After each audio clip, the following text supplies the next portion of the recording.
Jadi saya bilang sama Hasto, udah nggak usah takut. Nanti kalau kamu diambil, aku pergi ke Kapolri. Aku bilang gitu. Coba pingin apa ngomong si Kapolri itu. Loh iyalah, enak aja. Masukin itu ke media.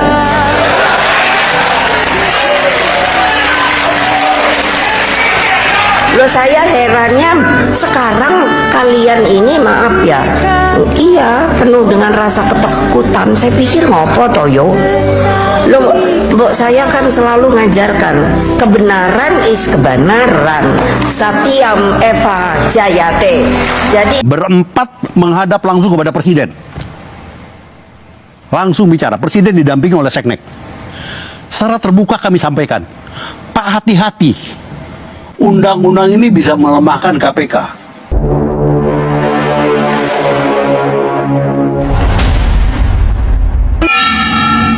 Kalau kita lihat tadi Pak Ruki, kita sama-sama lihat jajak pendapat Litbang Kompas yang dibuat 27 sampai 2 Juni 2024. TNI Polri yang pertama, yang paling bawah adalah KPK. Sepanjang sejarah KPK berdiri, ini adalah titik terendah kepercayaan publik pada KPK, bahkan di bawah DPR.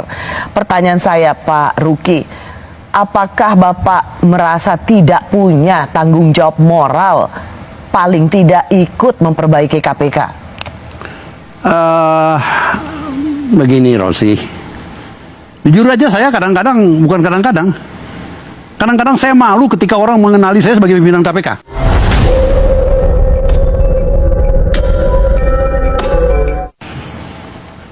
Karena Litbang Kompas ini harus bisa dipercaya loh.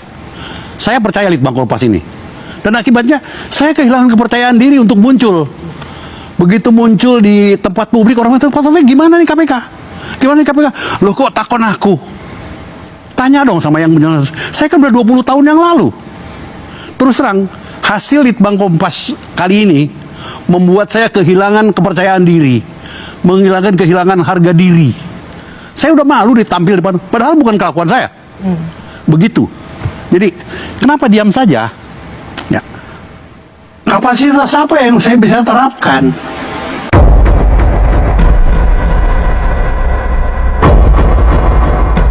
Andainya saya diminta, saya pernah membuktikan.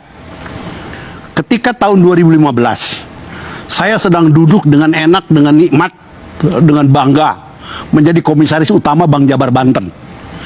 Tiba-tiba presiden memanggil, wakil presiden memanggil, Mas Taufik, bantu saya selesaikan urusan di KPK. Jawaban saya cuma satu, siap. Kenapa? Ini buat saya adalah sebuah country call.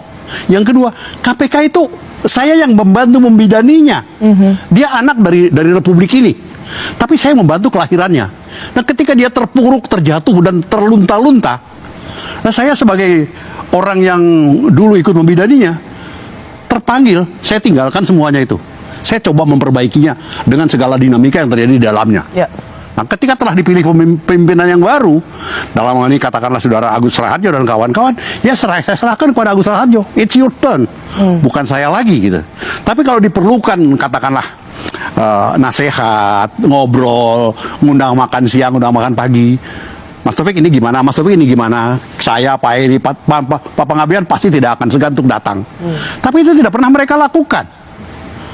Tidak pernah tuh para pemimpin KPK periode sesudah saya secara sengaja mengundang kita untuk ngobrol. Kecuali kalau ada kasus baru. Jadi ini yang saya sesalkan sebetulnya. Soal kenapa saya tanya ini Pak Ruki, karena ada momen di persimpangan jalan sekitar tahun 2019 ketika ada undang-undang KPK yang kemudian membuat pegawai KPK menjadi ASN.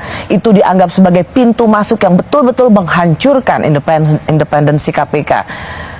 Saya sungguh tergelitik untuk menanyakan di mana Pak Ruki pada waktu itu. Kenapa Pak Ruki tidak ikut menjadi benteng yang mempertahankan KPK?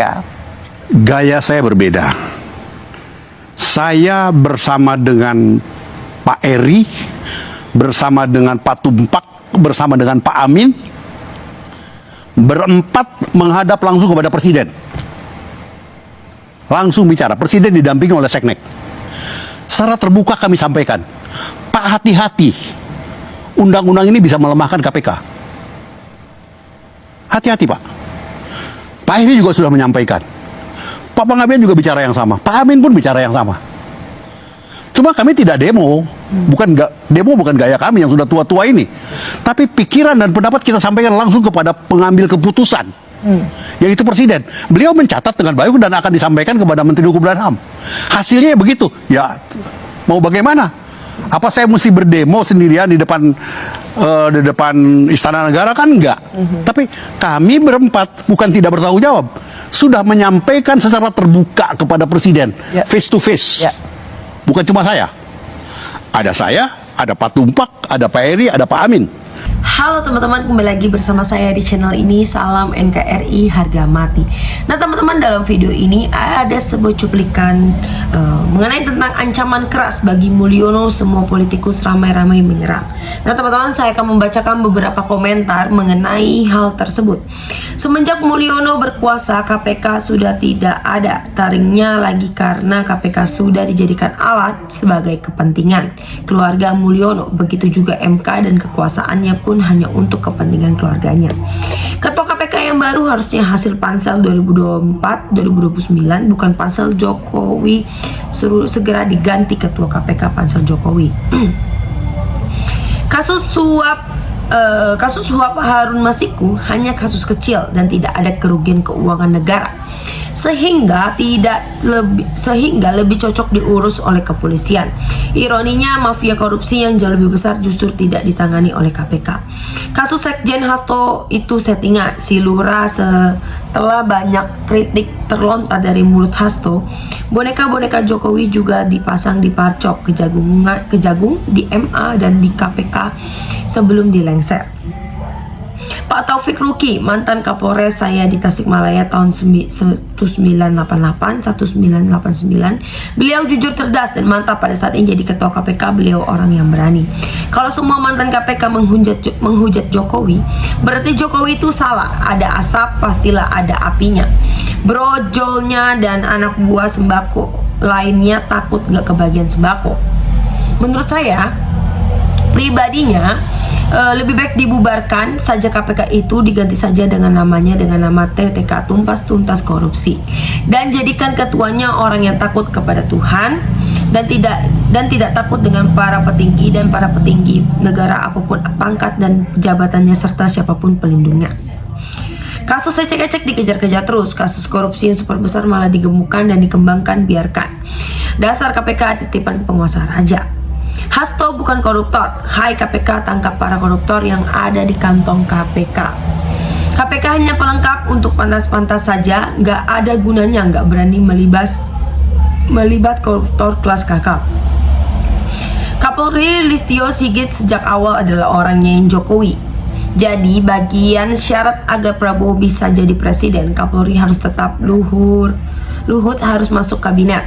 Menteri-menteri Jokowi dia di Menteri Prabowo juga, daftar capim bikinan Jokowi juga diubah. Jangan diubah. Yang utama Gibran harus jadi wakil presiden, dan begitu Jokowi tetap punya kuasa di pemerintahan Prabowo, buktikan PPN harus naik 12%. Hasto harus jadi TSK, Tom Lembong masuk. KPK saat ini hanya dipakai untuk kepentingan Mulyono, tapi yang mengkaji negara selama tidak diganti personel KPK hanya akan dipakai sebagai alat penguasa saja dan tidak bekerja sebagai pemberantas korupsi. Bubarkan saja KPK, percuma itu komisi keperluan keluarga Jokowi. Ayo KPK ganti nama jadi beneran Komisi Pemberantas Korupsi Jokowi yang sudah diorbitkan nomor 3 di dunia ini. Itu super hebat, jangan didiamkan. Wow, gimana kalau jadi omongan doang. KPK didirikan awalnya memang tujuannya bagus, begitupun lembaga-lembaga hukum lainnya. Setelah berjalan waktu, mungkin tetap pemimpin punya kepentingan di luar amanah yang seharusnya dijalankan, apalagi ditambah dengan kepentingan untuk berkuasa. Inilah timbul berbagai ide dengan merevisi undang-undang KPK atau mengintervensi lembaga-lembaga hukum yang ada yang seharusnya berjalan. Ini tanda-tanda negara akan gagal. Semua turun diterjang oleh para pejabat, para penegak hukum. Mulyono mantan presiden, perusak demokrasi, perusak aturan. Sudahlah, percuma selalu berdebat masalah Jokowi. Wong KPK diatur oleh Jokowi dan KPK nggak mungkin berani proses dan tangkap Jokowi untuk diadili. Akal sehat dan nalar KPK tidak jalan, seolah-olah tidak ada kasus besar yang dilaporkan, tapi masuk ke arah ranah politik. Kenapa demikian? Karena setelah Jokowi dan keluarga dipecat oleh PDIP, baru KPK bereaksi tersangka Hasto dengan alasan receh. Hukum terus berlaku untuk seluruh warga negara Indonesia tanpa pandang bulu apakah dia presiden, menteri, pejabat setingkat, anggota DPR atau siapapun dia.